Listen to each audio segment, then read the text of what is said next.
जय हिंद दोस्तों, आपका बहुत बहुत स्वागत है। इस वीडियो में आज हम लोग चर्चा करने वाले हैं बीपीएससी टीआरई 4 भर्ती 2026 के विषय में।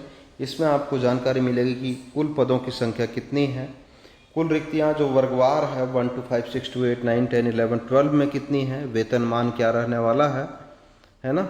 साथ ही अनिवार्य योग्यता क्या होगी इसके लिए, साथ ही आयु सीमा की गणना किस तिथि से होगी। इसके अलावा चयन प्रक्रिया पर भी हम लोग संक्षेप जो है सो चर्चा करेंगे। साथ ही आपकी जिला वरीयता क्या होनी चाहिए, आवेदन शुल्क क्या होना चाहिए, महत्वपूर्ण तिथियां क्या हैं, जरूरी जो दिशा निर्देश हैं उसके ऊपर भी हम लोग चर्चा करेंगे। ठीक है, तो हमारा चैनल का नाम तो आपको पता ही है, गणित उपचार। आप इसे चाहें तो टीआरई 4 और एस्टेट से जुड़ी सभी प्रकार की पल पल की खबरों की अपडेट के लिए इस चैनल को सब्सक्राइब कर सकते हैं। आइए हम लोग चर्चा करते हैं इसके विषय में। और यह आपका संपूर्ण वीडियो टीआरई 4 पे बेस्ड है। ठीक है, तो एक ही वीडियो में सारा चीज हम लोग इतना चर्चा कर लेंगे। अब आते हैं बीपीएससी टीआरई 4 भर्ती 2026। शिक्षक बनने का सुनहरा अवसर दिया है बिहार सरकार ने। और यह जो नोटिफिकेशन आपका टीआरई 4 का आया है, इसका नोटिफिकेशन संख्या है 14/2026। दिनांक 18 अगस्त 2026 को यह प्रकाशित हुआ है विज्ञापन। इसके विषय में आप यदि डिटेल जानकारी चाहते हैं तो www.bpsc.bihar.gov.in पे संपर्क कर सकते हैं, वेबसाइट पे विजिट कर सकते हैं। बिहार लोक सेवा आयोग बीपीएससी ने विद्यालय अध्यापक भर्ती परीक्षा टीआरई 4 के तहत 32,388 यानी कि कुल पदों की संख्या 32,388 पद हैं, विज्ञापन जारी किया है। इसमें कुल रिक्तियां वर्गवार इस तरह से है कि आपका प्राथमिक विद्यालय जो कि 1 to 5 के हैं, उसमें से आपके 3,847 पोस्ट हैं। आप देखेंगे 6 to 8 में तो 8,563 पोस्ट हैं। ठीक है, और 9-10 में जो कि पिछले बार से बहुत ही कम रिक्तियां इसमें से है, तो इसमें से 3877 पद आपके हैं। और ये 11-12 में जो कि आपके कुल पदों की 50% जो है सो पदों की संख्या इसमें से आपको देखने को मिल रहे हैं, यानी कि 16,101 पद हैं। हम लोग यदि वेतनमान की चर्चा करेंगे तो 1 to 5 में आपको बेसिक यहाँ चलता है बिहार सरकार में, तो बेसिक आपको दिया जाएगा 25,000। उसके बाद आपको एन अलाउंस जो डीए है और मेडिकल है और इसके अलावा जो भी है वो आपको दिए जाएंगे। 6 to 8 में भी जो है सो बेसिक आपका 28,000 है। इसके अलावा डीए, एचआरए और जो है सो मेडिकल वगैरह आपको दिए जाएंगे। एनपीएस में भी जो कंट्रीब्यूशन है उसके अलावे है ना। तो इस पे वेतनमान पे एक अलग वीडियो में हम लोग चर्चा कर लेंगे इसके विषय में। वर्ग 9-10 के विषय में देखेंगे तो इसका बेसिक आपका रहने वाला है 31,000 और 11-12 में जाएंगे तो बहुत ज़्यादा का फर्क नहीं रहता है, इसमें से 1,000 का फर्क है बेसिक में, है ना। हालांकि ग्रॉस में जाएंगे तो थोड़ा सा इसका डिफरेंस बढ़ेगा। ठीक है, अब हम लोग चर्चा करेंगे नेक्स्ट जो है सो अनिवार्य योग्यता पे। यदि आप 1 to 5 के टीचर बनना चाहते हैं, शिक्षक बनना चाहते हैं, तो इसके लिए आपके सीटेट या बीटेट पेपर 1 क्वालिफाई होने चाहिए। यदि आप वर्ग 6 to 8 के लिए टीचर बनना चाहते हैं तो फिर आपके जो है सीटेट या फिर बीटेट में पेपर 2 क्वालिफाई होना आवश्यक है। 9-10 के शिक्षक बनना चाहते हैं तो एस्टेट में पेपर 1 आपका क्वालिफाई होना चाहिए।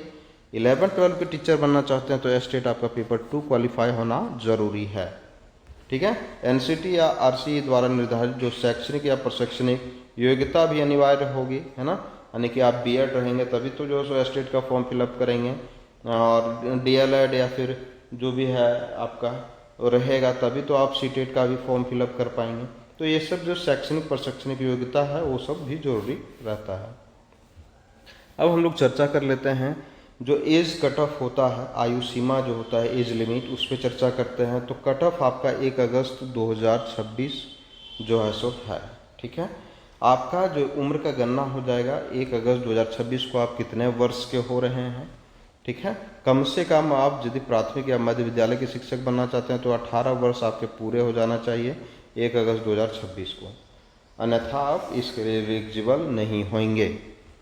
नेक्स्ट है आपका माध्यमिक एवं उच्च माध्यमिक 9-10 या फिर 11-12 के टीचर बनना चाहते हैं तो आपको कम से कम 1 अगस्त 2026 को 21 वर्ष पूरे होने चाहिए। ठीक है, उससे ज़्यादा हो तो चलेगा, उससे कम नहीं होने चाहिए, अन्यथा आप जो एलिजिबल नहीं हो पाएंगे, इसके लिए योग्य नहीं हो पाएंगे।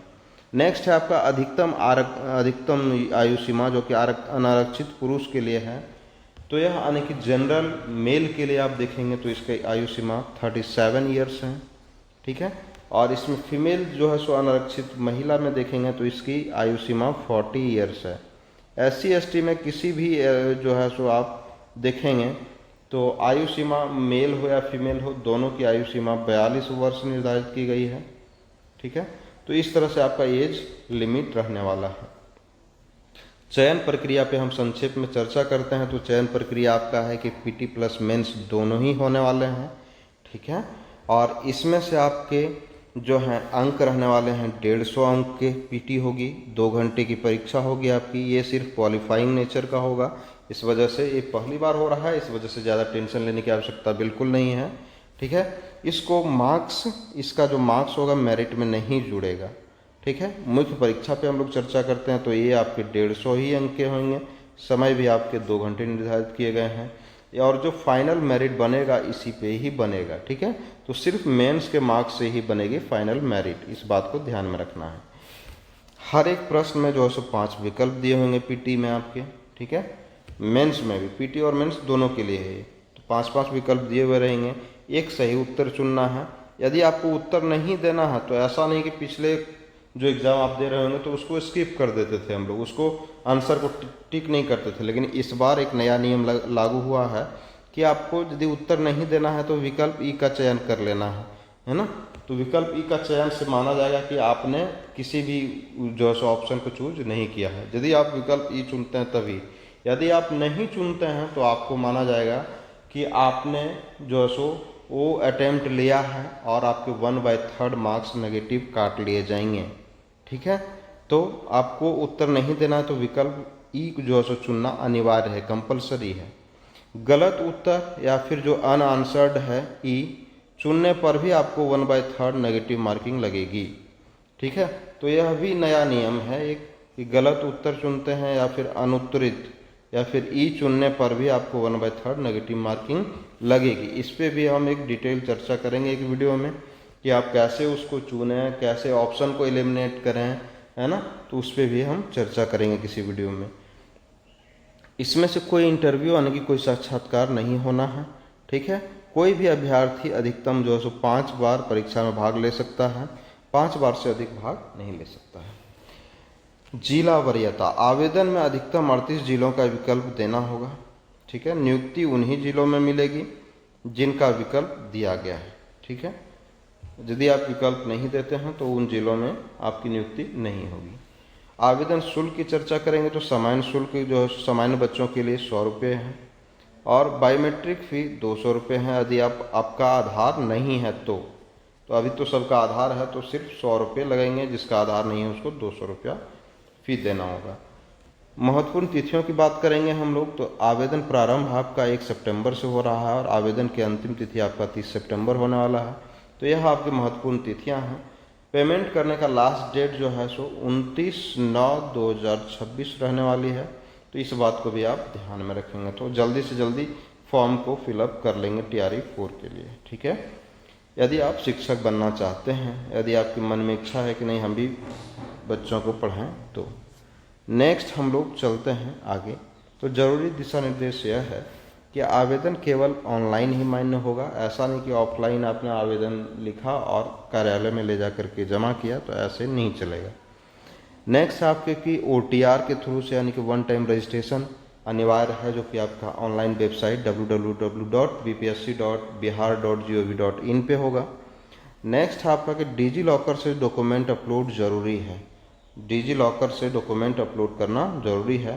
प्रोफाइल जो है सो लॉक होने के बाद अप्लाई जो है सो बाद ही जो है सो अप्लाई संभव होगा, ठीक है।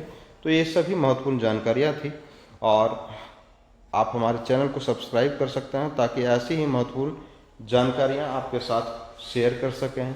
खास करके एस्टेट और TRE-4 के लिए हमने आपके साथ चलना सुनिश्चित किया है। साथ ही हम 9, 10, 11, 12 के लिए भी वीडियो आपको देते रहते हैं, ठीक है। तो आप वहाँ से भी हमारे वीडियो को देख करके थोड़ा सा अपने आप को गाइड कर सकते हैं। धन्यवाद हमारे वीडियो के साथ बने रहने के लिए, हमारे चैनल को सब्सक्राइब करने के लिए आपका बहुत बहुत धन्यवाद। आपका दिन शुभ हो।